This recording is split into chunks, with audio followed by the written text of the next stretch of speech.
आगे कंटिन्यू करते हैं।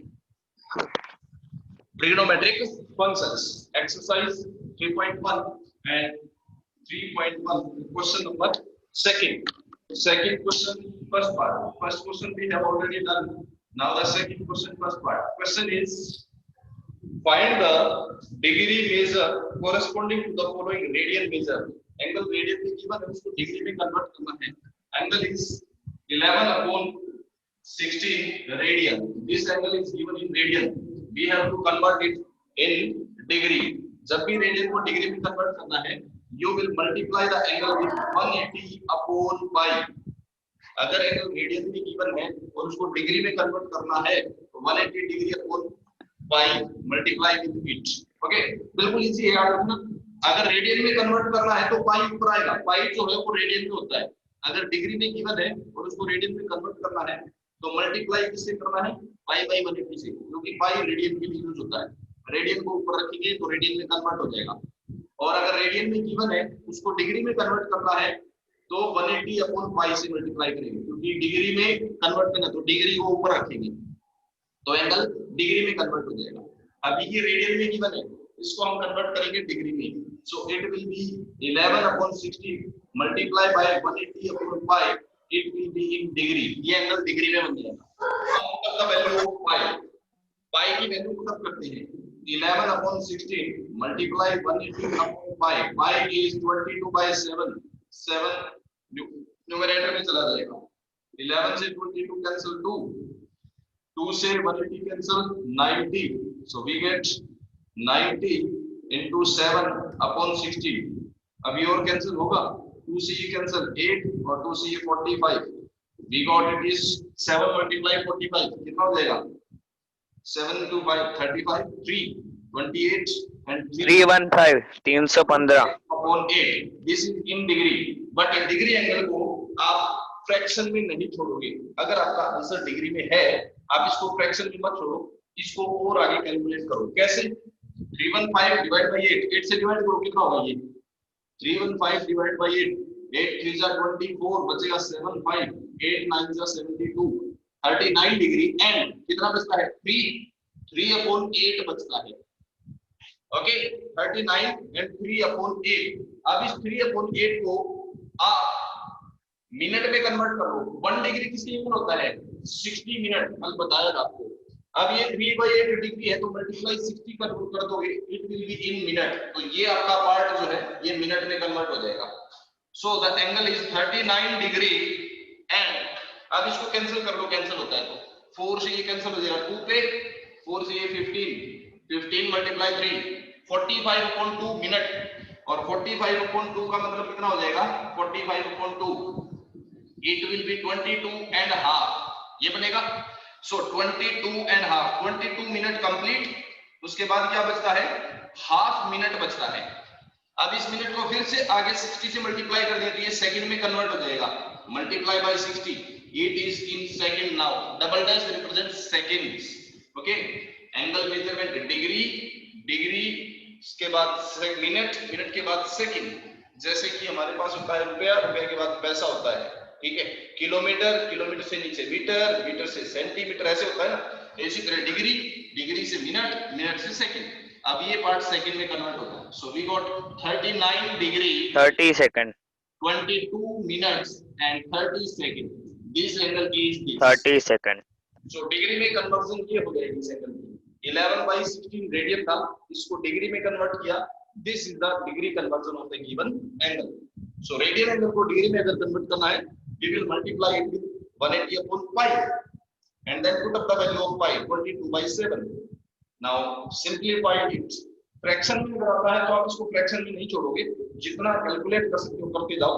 फ्रैक्शन में कितनी बच रहा है? 60 से मल्टीप्लाई कर दोगे मिनट हो जाएगा. मिनट में करने के बाद फिर से फ्रैक्शन में बचता है और 60 से मल्टीप्लाई कर दो सेकंड में आ जाएगा. उसके बाद भी बचता है तो उसको हम नेग्लेक्ट कर देते हैं, क्योंकि उससे स्मॉलर एंगल बहुत इतना छोटा हो जाता है जिसको आइडेंटिफाई करना मुश्किल हो जाएगा. इसलिए उसके बाद भी सेकंड में कन्वर्ट करने के बाद भी अगर फ्रैक्शन बचता है तो उसको हम नेग्लेक्ट कर देते हैं. Okay. So this is the conversion of minute angle and radian angle into degree angle. Okay. Similarly, let us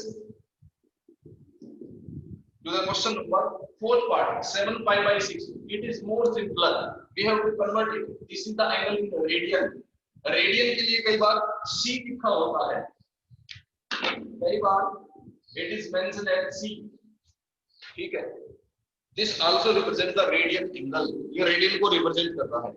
So we have to convert it into degree. 7/6 into pi. To convert in degree, multiply by 180 upon pi. Pi cancel with pi. 6 से cancel हो जाएगा 180. 30 पे होगा. So 210 degree. It is 210 degree. Okay. इसके बाद देखते हैं हम आगे इसी में next question number third.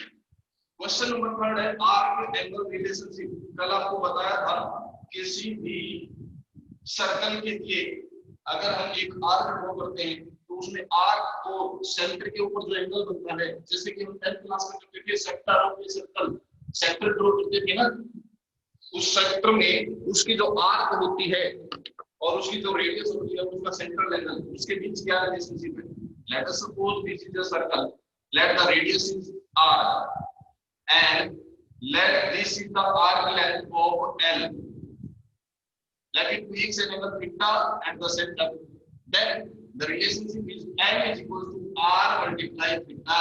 This is the relationship known as arc angle relationship. Arc angle relationship. Okay. And remember, always this angle theta is used in radian. In this formula, theta is used in radian. So third question हमारे पास ये है. Question is a wheel makes 360 revolutions in 1 minute. एक wheel 1 minute में 360 revolutions revolve करता है 360 times in 1 minute. So how many radian does it turn in 1 second? 1 second में इसका जो एंगल होगा वो रेडियन में फाइंड करना है कितना होगा. 1 मिनट में फाइंड कर लो, उसको 60 से डिवाइड कर दे तो 1 सेकंड का आ जाएगा. सॉरी, हाँ 1 सेकंड का आ जाएगा. तो first of all we will find the angle in 1 minute. Number of revolution कितने हैं इसके? Number of revolution in 1 minute. 1 minute में कितनी बार रिवॉल्व करता है? 360 टाइम रिवॉल्व करता है. 360 टाइम का मतलब एंगल कितना बन गया? Angle in 1 minute. 1 मिनट में कितना एंगल बन गया? एक बार रिवॉल्व करता है तो एंगल कितना बनता है? एक पूरे सर्कल में कितना एंगल बनता है?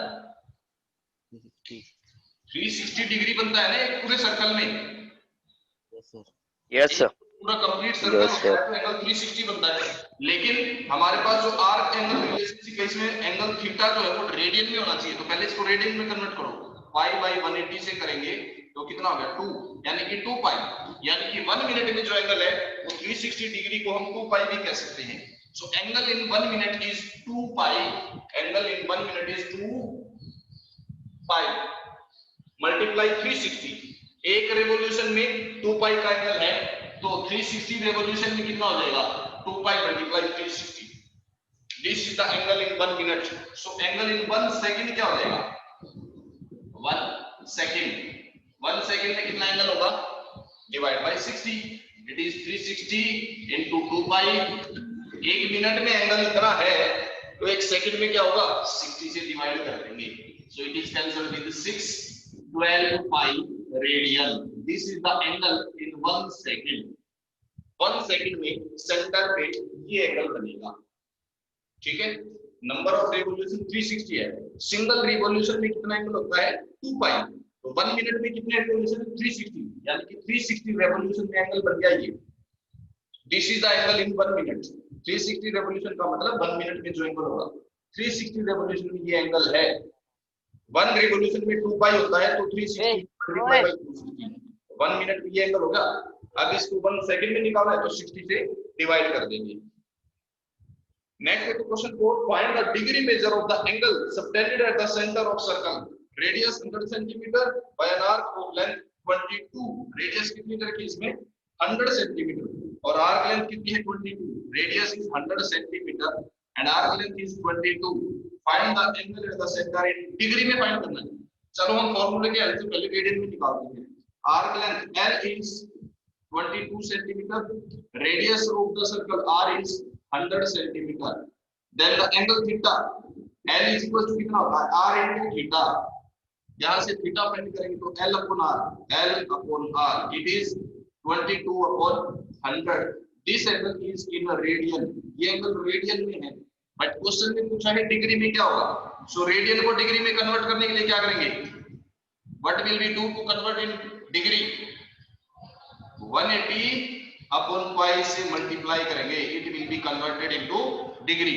Now put up the value of pi, this is 22/100 into 180 upon pi is 22/7, 7 numerator में जाएगा, 22 से 22 कैंसिल, 0 से 0 कैंसिल, 18 इनटू 7 कितना हो जाएगा बताओ, 126 डिवाइडेड बाय 10 यानी कि 12.6 डिग्री। बट एंगल को हम डिग्री पॉइंट में नहीं लिखेंगे, एंगल को हम पॉइंट में नहीं लिखेंगे, हम इसको डिग्री में, सेकंड में, मिनट में ऐसे कन्वर्ट करेंगे। मींस 12 डिग्री तो कंप्लीट होगा, 0.6 का मतलब 6/10 डिग्री है, 0.6 का मतलब 6/10 हो गया ना, ये डिग्री है, इसको 60 से मल्टीप्लाई कर देंगे तो ये मिनट बन जाएगा, it is minute, 0 cancel with 0, so 12 degree and 36 minute, this is the angle at the center in degree।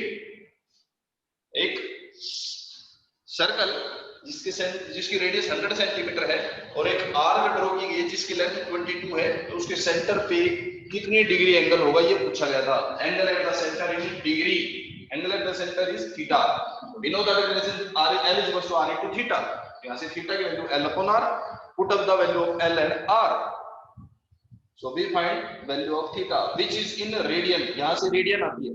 अब इसको डिग्री में कन्वर्ट करना पड़ेगा क्योंकि क्वेश्चन में डिग्री में पूछा गया।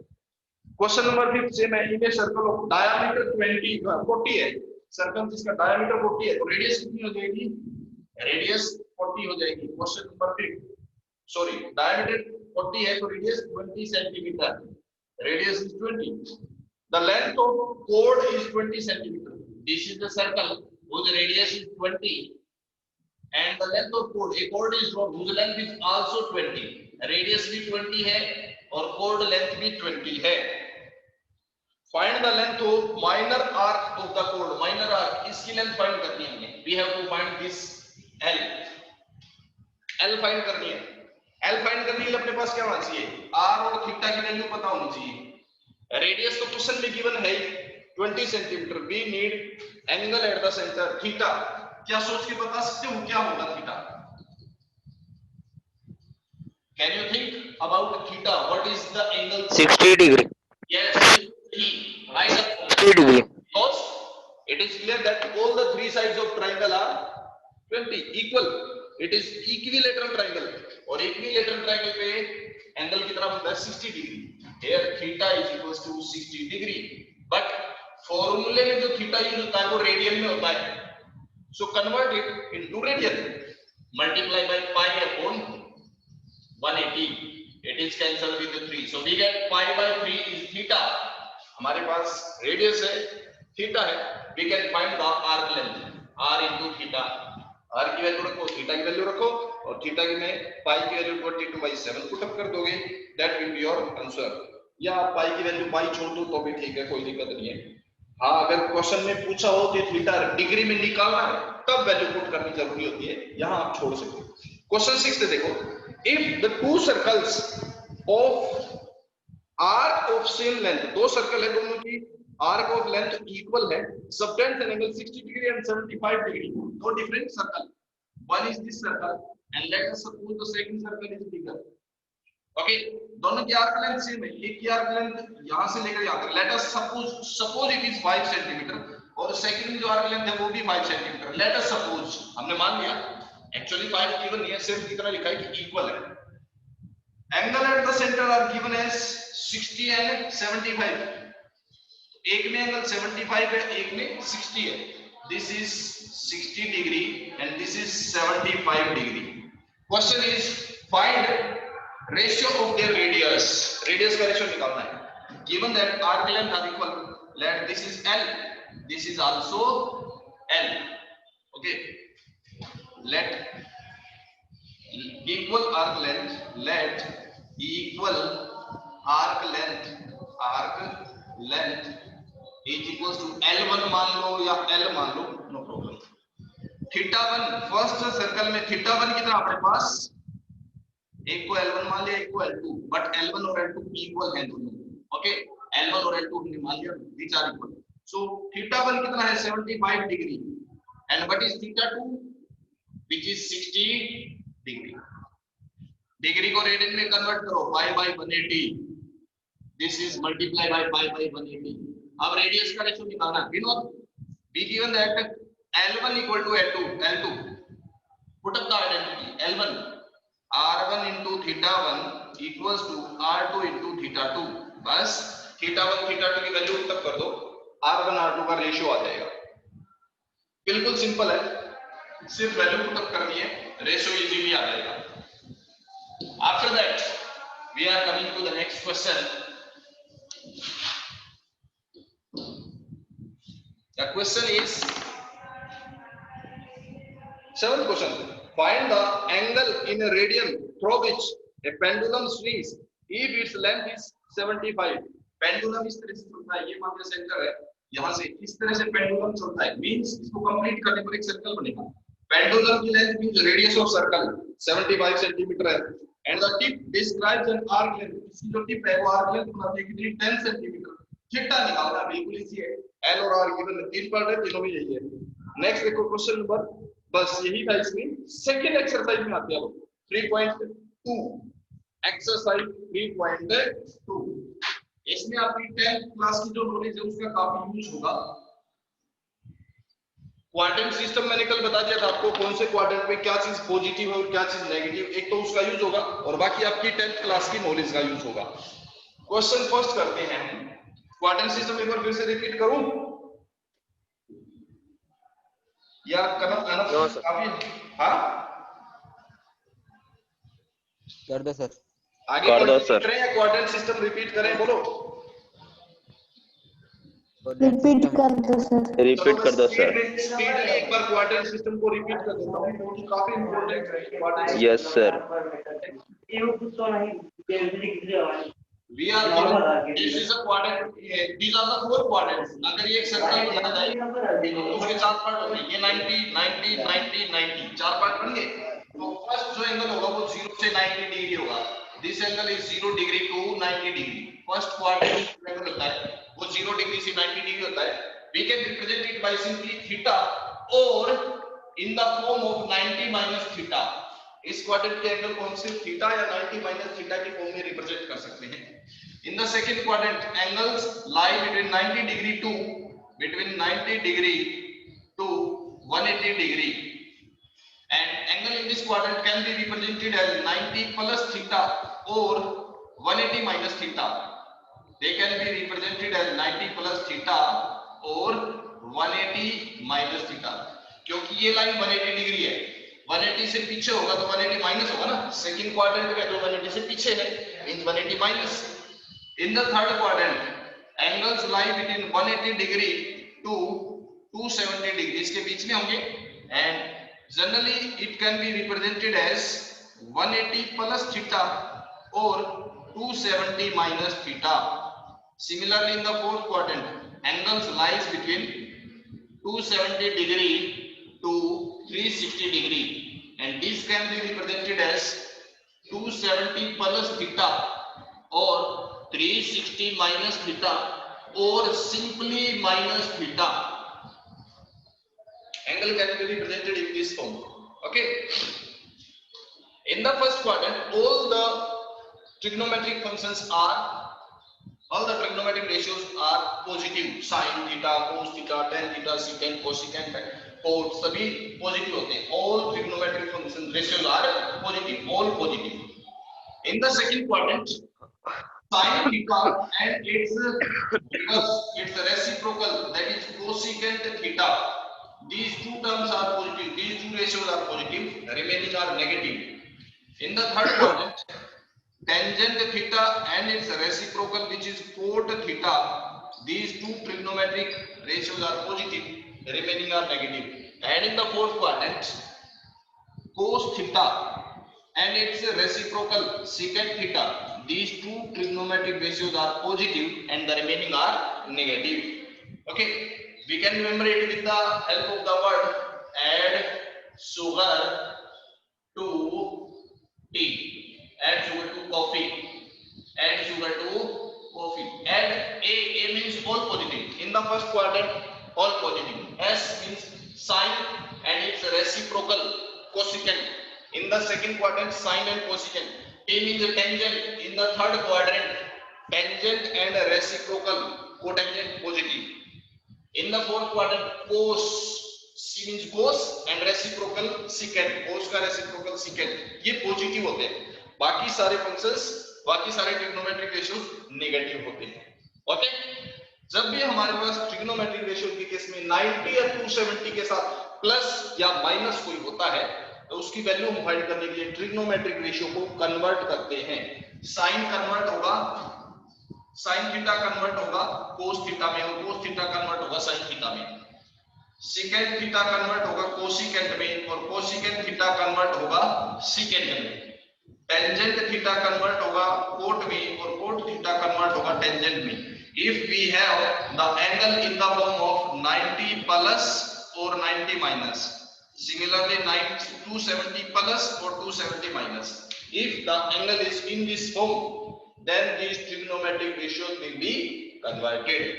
But if the angle in the form of 180 plus or minus or 360 plus or minus, they will not be converted. उनको कन्वर्ट नहीं करेंगे. ठीक है. For example, just we have to find the value of cos of 210 degree. इसकी value find करनी है. हम इसको दो तरह से कर सकते हैं. cos 210 को 180 प्लस 30 ऐसे भी लिख सकते हैं इसको, या 270 माइनस 60 वो भी लिख सकते हैं. कोशिश करो 180 में रखने की, क्योंकि 180 में रखने पर ट्रिग्नोमेट्रिक जो रेशियो है वो कन्वर्ट नहीं होता. अब 180 में रखा तो कोस की जगह पे कोस ही आएगा, क्योंकि ये 180 है तो कोस कन्वर्ट नहीं होगा. और एंगल जितना है 180 से 30. Now we have to see whether it is positive और negative according to the quadrant. 180 plus theta कौन से क्वाड्रेंट में गया? 180 के साथ प्लस थीटा है. 180 plus theta lies in the third quadrant. We can see here 180 plus theta lies in the third quadrant. This is the first quadrant, this is second, this is third, and this is fourth quadrant. So 180 plus theta lies in third quadrant. Okay? और third quadrant में cos क्या होता है? Third में tan positive होता है, cot positive होता है, बाकी सभी नेगेटिव. मींस थर्ड में cos जो है वो नेगेटिव होगा. So it will be minus cos 30. Now we can put the value of cos 30. Cos 30 is equal to √3/2. So this is the value of cos 210. Similarly, we can find value of all the angles of multiples of 30 और 15 के multiples के angles की value find कर सकते हैं. Okay, और भी इसमें काफी सारे फॉर्मूले होते हैं, जैसे जैसे यूज आएंगे हम उनसे इंट्रोडक्शन करते रहेंगे. जो बेसिक क्वाड्रेंट सिस्टम है वो हमारे पास ये है. ठीक है, अभी हम चलते हैं एक्सरसाइज 3.2 पर. ये क्वाड्रेंट सिस्टम मोस्ट इंपोर्टेंट है ट्रिग्नोमेट्री सीखने के लिए. ये सेकंड टाइम रिपीट हुआ है. ओके, अभी चलते हैं हम आगे एक्सरसाइज. सर कोई ऐसी वैल्यू आ जाए, yes, मतलब को जैसे cos 40 आ जाए तो उसकी वैल्यू कैसे फाइंड करेंगे? ओके, देखो हम क्या करते हैं, हम फॉर्मूलेस और काफी फार्मूले आएंगे, उनकी हेल्प से हम 7.5 डिग्री के मल्टीपल्स तक की वैल्यू फाइंड कर सकते हैं. बट देखो 30 डिग्रीज में फाइंड करना बिल्कुल इजी है. 30 डिग्रीज की सारी वैल्यूज हमारे पास है. अगर हमें 15 डिग्रीज के मल्टीपल की वैल्यू फाइंड करनी है, 15 की फाइंड करनी है, 45 को पता है, 75 की फाइंड करनी है, 105 इनकी फाइंड करनी है, 15 के मल्टीपल्स की वैल्यू फाइंड करनी है, तो उसके लिए हमारे पास फॉर्मूला है, इसको कन्वर्ट किया जा सकता है. बट जैसे जैसे हम एंगल हाफ करते जाएंगे उसकी वैल्यू और कॉम्प्लिकेटेड होती जाएगी. 15 का हाफ 7.5, इसकी वैल्यू भी फाइंड की जा सकती है 7.5 की. और 45 हमें पता होता है तो उसका हाफ 22.5, उसकी वैल्यू फाइंड कर सकते हैं. 75 का हाफ 37.5, वो भी फाइंड की जा सकती है. मतलब 77.5 की टेबल में जो आते हैं उन सब की वैल्यू भी फाइंड की जा सकती है. उसके लिए भी हमारे पास मेथड आएगा. ठीक है, बट उससे और ज्यादा हम डाउन जाएंगे ना तो वैल्यू इतनी कॉम्प्लिकेटेड हो जाएगी, उनको कैलकुलेशन काफी टफ हो जाएगी। उसके लिए हम ट्रिग्नोमेट्रिक टेबल का यूज करते हैं। फिर जैसे लॉगरिथमिक टेबल आती है, लॉगरिथमिक टेबल आपने देखी है आपकी फिजिक्स बुक में या केमिस्ट्री बुक में लास्ट में? Yes sir.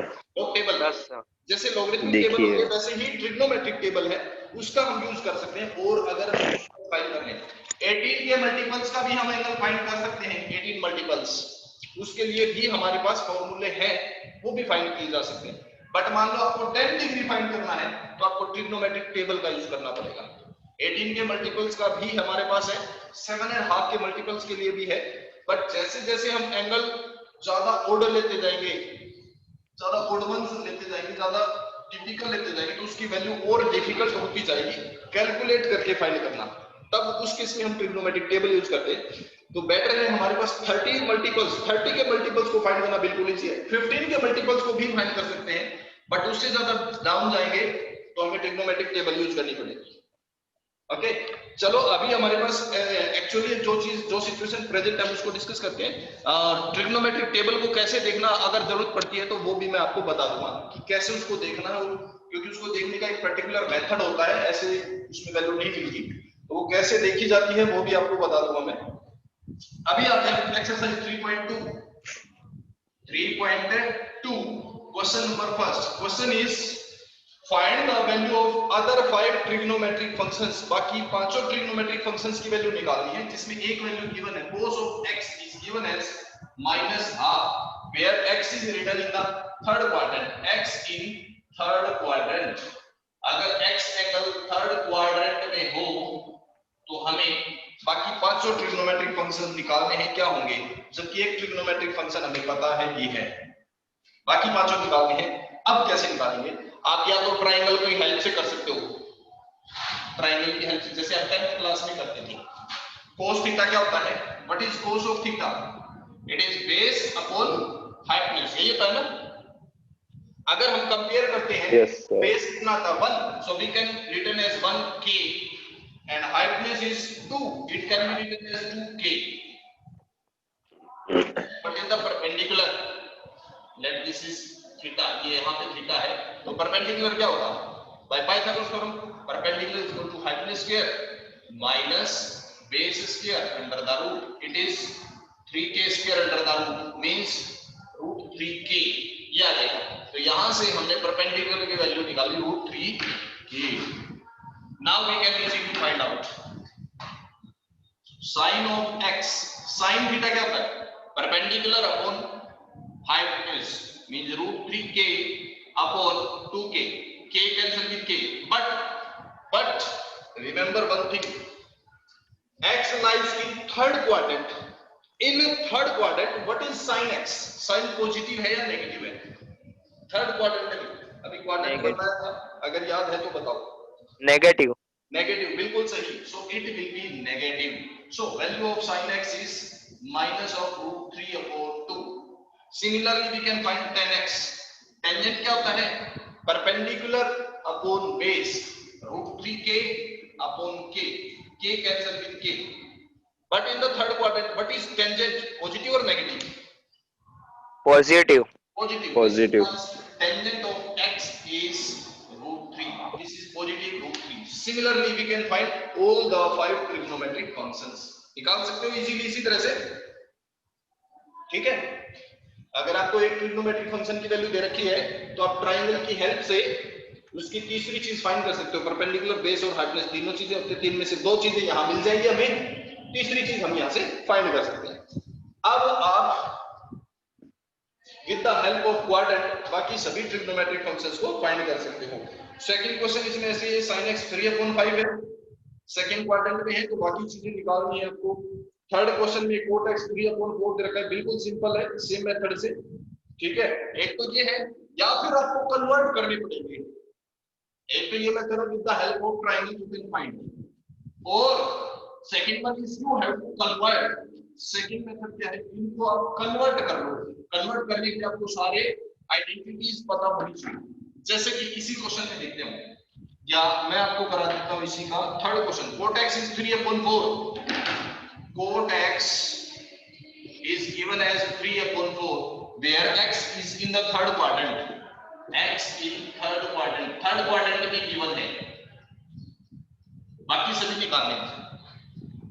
सो कोट एक्स की हेल्प से, कोट के लिए अपने पास किसका फार्मूला है, या तो टेंजेंट, कोट का रिवर्स क्या होता है, 1 upon cot is equal to tangent होता है। Okay, so we got the tangent x is cot का रिवर्स, 4 अपॉन 3, कोट आ गया, टेंजेंट आ गया, ठीक है। अभी निकालना हमने, मान लो सीकेंट निकालते हैं, we know secant square x किसके इक्वल होता है, 1 प्लस टेंजेंट स्क्वायर एक्स। ये आइडेंटिटी सारी याद रखोगे तो बाकी चीजें भी निकाल सकते हैं। तो यहाँ से 1 plus tangent square 4 upon 3 square 16 upon 9, on simplification it is 25 upon 9. So secant of x taking root, secant x is 5 upon 3, but we will place the sign क्योंकि प्लस माइनस होता है, स्क्वायर टर्म को simplify करते हैं तो plus minus sign होगा। Okay, अभी plus या माइनस के हिसाब से हम क्या लेंगे, x कौन से क्वाड्रेंट में है, थर्ड क्वाड्रेंट में, थर्ड क्वाड्रेंट में है, तो थर्ड में secant क्या होता है, third quadrant negative, negative, so we will take a negative sign. This is the value of secant x. Secant x है तो secant का रेसिप्रोकल cos होता है -3/5, cos आ गया तो sin आराम से निकाल सकते हैं। We know that sin square x plus cos square x is 1, तो sin square x क्या होगा, 1 minus cos square x. So we have sin square x is 1 minus cos square -3/5 square 9/25. On simplification it is 16/25. Sine square x की है तो sin x क्या होगा, plus 4 minus 4/5। In the third quadrant what is sine, positive और negative, negative, so we will take it as negative. sin x है तो sin का reciprocal cosecant x -5/4। दूसरा मेथड ये है, या तो आप ट्रायंगल की हेल्प से लिख सकते हो डायरेक्ट, या फिर आपको ऐसे कैलकुलेट करनी पड़ेगी सारी चीजें। This is the second one method. अभी मैं आपको कल एक चीज और बता रहा था कि जब हम किसी नंबर का रूट निकालते हैं और जब स्क्वायर को सिंपलीफाई करते हैं, let us suppose we have x is equal to root of 9, what will be the value of x, 3 or plus minus 3, what will be the value of x, x equal to root 9 है तो x क्या होगी, 3 होगी या plus minus 3 होगी, plus minus, it is 3 only, it is not plus minus 3, but if we have x square equal to 9, अगर हम यहाँ से अब taking root Yes. then x is equal to plus minus of root 9, ये होता है। अगर सिर्फ root 9 लिखा है तो इसकी वैल्यू 3 ही होगी, लेकिन जब हम स्क्वायर को यस सर, यहीं पे प्लस माइनस साइन होता है, ओके, तब x की Yes, वैल्यू sir. प्लस या माइनस 3 होती है। मींस अगर हम स्क्वायर को सिंपलीफाई करते हैं, स्क्वायर से रूट निकालते हैं, तब प्लस माइनस साइन आता है। बट अगर सिर्फ रूट में वैल्यू रूट में दे रखी है तो प्लस माइनस साइन नहीं होगा, जो साइन है वही होगा। x equal to root 9 given है तो x इक्वल टू 3 आएगा, प्लस माइनस 3 नहीं आएगा। याद रखना, ये चीज बहुत कंफ्यूज करती है, तो ये चीज आप याद रखना। आई थिंक अभी टाइम जो है वो कंप्लीट हो गया है, बाकी अब हम कल कंटिन्यू करेंगे, ओके। यस